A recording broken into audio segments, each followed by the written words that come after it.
So guys, this is a quick video on decimal multiplication and division. It was our optional video, just in case you need a refresher. I just want to remind you that all the rules for decimals and fractions for multiplication and division stay the same as integers. So a positive times a positive is a positive, and negative times negative down here at the bottom is a positive. So essentially, if you have two of the same signs, it comes out to be a positive. But if you have two of the different signs, it comes out to become a negative.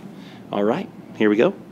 So here's our first example problem, and I'm just going to do two example problems, maybe three actually, come to think of it. And this is our first multiplication one. First thing to do is look what's going to be the sign of our answer. Well, it's a negative times a negative, so I know my answer is going to be positive. Now I just have to figure out the number. And so I like to take the shortest number, not necessarily the least. In this case, it's not the least, it's actually the most. Well, scratch that, it's the least because it's negative. But I like to take the shortest number and put it on the bottom when I do my algorithm. So I take 3.4 and I put it right here. And then I put on top 2.01. And if you remember, you don't need to line up decimal points for decimal multiplication.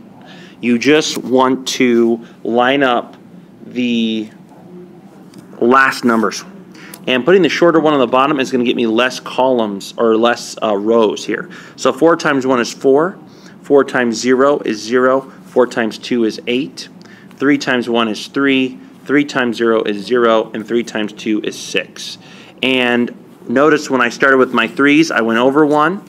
And so I had to put in this little placeholder thing here, if you remember doing that a long time ago. So you can kind of think of the this whole problem as having columns like this, and that kind of helps me keep track of my numbers. And so the first thing I did was I took care of the 4 here on the bottom, 4 times 1, 4 times 0, 4 times 2. And then I moved over a column and started from there. 3 times 1 for my 3 right here. 3 times 0 for my 0 right here. And 3 times 2 for my 6 right here. And then at this point, let me get rid of all this junk. At this point, we just add the digits we've obtained in the same columns that we had before.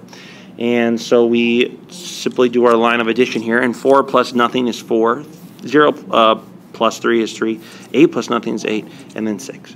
So we know our digits are going to be something like a positive 6, 8, 3, 4. But the question becomes, how do I know exactly where to put the decimal point? And there's two ways you can think about it.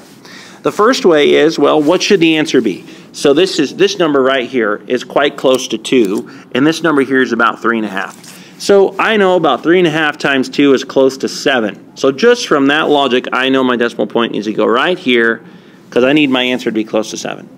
Now the trick involved, and I'll just give you a quick trick even though I'm not a huge fan of math tricks, is you count the place values to the right of the decimal in the factors.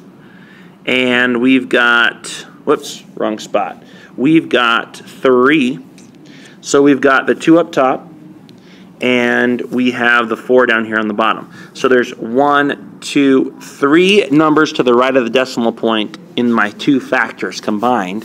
And so there must be 1, 2, 3 numbers to the right of the decimal point in my product or answer.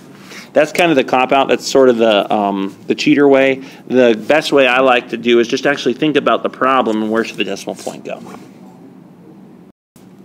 All right, so if we're doing division with decimals and one of them is negative, we know our quotient is also going to be negative.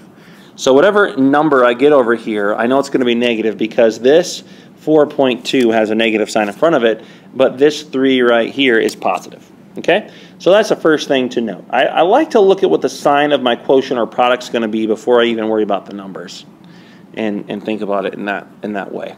So when we set up this division, remember the number on the left goes under the roadway when there's a division symbol. So it's negative 4 2/10 divided by 3. So the number that's being divided by something else goes under our roadway, and the number that's doing the dividing by goes outside of it. Dividend and divisor here. So now we just start our division algorithm. So 3 goes into 4 one time, and then 1 times 3. So we're going to multiply back, subtract, bring down this 2, But I can't just bring down the 2 without noticing that the decimal point in my number underneath the roadway here needs to go up here in my quotient in the same location. So it's going to be 1 point something. So now 3 goes into 12 4 times. I multiply back, and there's nothing left over. So now I need to see, does my answer make sense? Well, 4, if I just pretended that this number here was 4, I know that 3 goes into 4 a little more than 1 time. And so I would expect 3 to go into 4.2 more than 1 time. Close to 1.5 actually. And sure enough it does, 1.4. But I can't forget that this was a negative 4.2, so this is going to be a negative up here, and so my final answer is going to be a negative 1.4. So in this particular case, this is our last example, I've got a decimal divided by a decimal, or 3 8/100ths divided by 4/10. And to set this up nicely, first we need to know what number goes under the roadway, what number is the divisor, what number is the dividend. And so I'm going to go ahead and put my 3 8/100ths under the roadway here and my 4/10 outside of it. Now before we can start this though, I just want to remind you another way we can write this problem is 3.08 divided by 0.4 in fraction form. And it's difficult for us in our standard algorithm for division to deal with something like this. And so we want the number outside, or the denominator, we want that to be a whole number. And so if you remember, you can multiply the numerator and denominator of a fraction by the same number and it doesn't affect anything.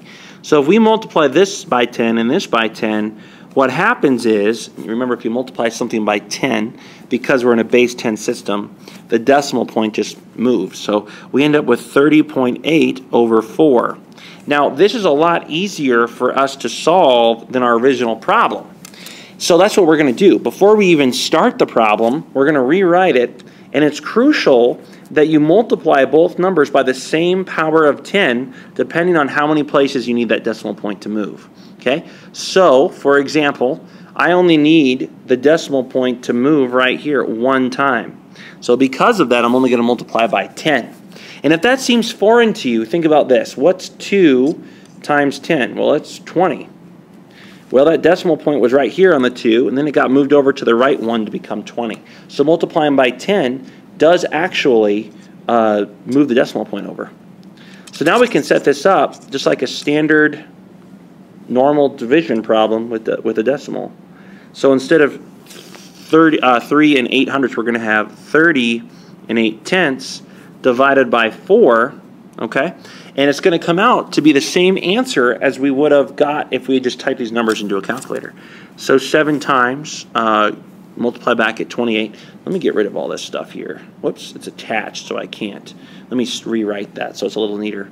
So 30.8 divided by 4 became our problem. So 7 multiply back, we get 28.